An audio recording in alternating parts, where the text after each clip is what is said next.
रामगढ़ विधानसभा की गोविंदगढ़ पंचायत समिति के वार्ड नंबर 2 के उपचुनाव में भाजपा ने जीत दर्ज की।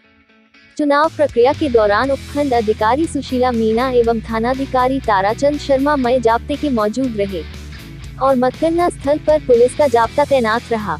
उपखंड अधिकारी सुशीला मीणा के द्वारा विजयी प्रत्याशी शन्नो बाई को पद एवं गोपनीयता की शपथ दिलाई गई एवं प्रमाण पत्र सौंपा गया।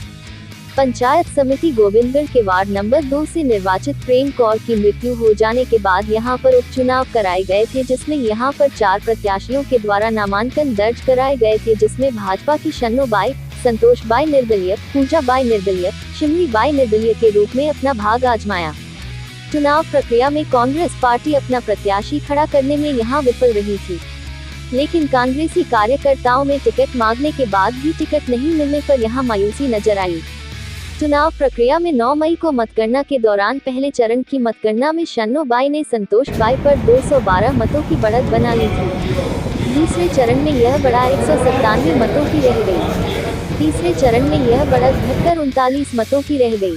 चौथे चरण की मतगणना में संतोष बाई ने भाजपा की शन्नो बाई पर 211 मतों की बढ़त बना ली थी। पांचवी चरण की मतगणना में बड़ा उलटफेर हुआ और भाजपा की शन्नो बाई 423 मत प्राप्त कर संतोष बाई पर 191 मतों की बढ़त बना ली। छठे और अंतिम चरण की मतगणना के बाद शन्नो बाई ने संतोष बाई को 246 मतों से पराजित कर विजय प्राप्त की।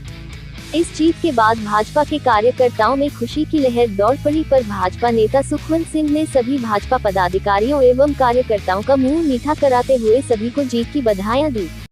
अगर लोगों में आक्रोश था तो हम कांग्रेस के सिपाही थे, 20-25 वर्षों से कांग्रेस की सेवा कर रहे हैं, तो लोगों में आक्रोश था। हमने निर्दलीय फॉर्म भरा था, उसको हमको लोगों ने नहीं चाहा और भारतीय जनता पार्टी की जीत हुई है।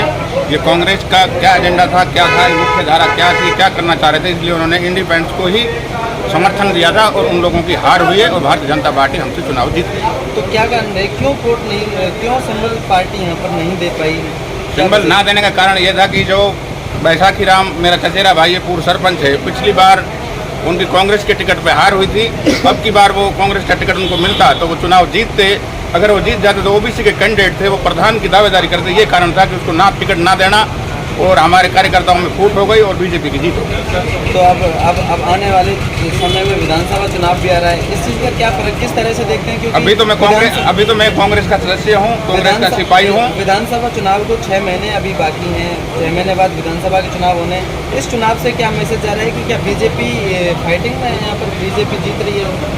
भाई मैसेज जो जा रहा है, यहाँ जनता में आक्रोश है और जो स्थानीय कार्यकर्ताओं की कांग्रेसों की कदर नहीं करी, पार्टी ने नज़रअंदाज किया, हमारी अवहेलना की, उसके कारण तो पार्टी में रोष है और भारतीय जनता पार्टी विजय हुई। भारतीय जनता पार्टी के सभी कार्यकर्ताओं का जिन्होंने प्रत्यक्ष या प्रत्यक्ष रूप से इस चुनाव में सहयोग किया, उनका मैं हार्दिक अभिनंदन करता हूं। दूसरी विचारधारा के भी कुछ लोग इस चुनाव में हमारे साथ जुड़े, मैं उनका भी हार्दिक स्वागत करता हूं, क्योंकि ये चुनाव एक प्रतिष्ठा का सवाल बन गया था और कांग्रेस की स्थिति ऐसी आ गई थी कि वो सिंबल भी अपना नहीं दे पाई। अंतिम समय में उन्होंने एक निर्दलीय पर अपना दाव लगाया, लेकिन वहाँ भी उनको विफलता मिली। हमारे प्रत्याशी 350 वोटों से जीता है। हमारी चाची जी शन्नो बाई जी 276 वोट से जीती हैं। मैं उनका भी आभार प्रकट करता हूँ, उनके साथी रहे सभी कार्यकर्ताओं का जिन्होंने एक ने सहयोग किया, और मैं शीर्ष नेतृत्व का भी करता हूँ कि उन्होंने हमें सिंबल दिया, उनका आशीर्वाद रहा। और जो आसपास क्षेत्र के जो कार्यकर्ता थे हमारे, चाहे वो पंचायत समिति सदस्य थे, प्रधान जी थे, आसपास जो भी कार्यकर्ता थे भारतीय जनता पार्टी के, उन्होंने भी इसमें सहयोग किया। मैं उनको भी धन्यवाद दूंगा। और ये एक बहुत बड़ी जीत है और इस चुनाव से पहले ये कांग्रेस को एक मुंह पे तमाचा है, क्योंकि जिस तरह से उन्होंने राहत शिविरों के नाम पर छलावा चला रखा है, उधर से बिजली के बिल बढ़ा रहे हैं और उधर से राहत शिविर दे रहे हैं, तो ये ऐसे नहीं चलेगा। मेरा सबसे यही कहना है कि इस उत्साह को आने वाले चुनाव में बनाए रखें। एक बार पुनः सबका बहुत बहुत आभार।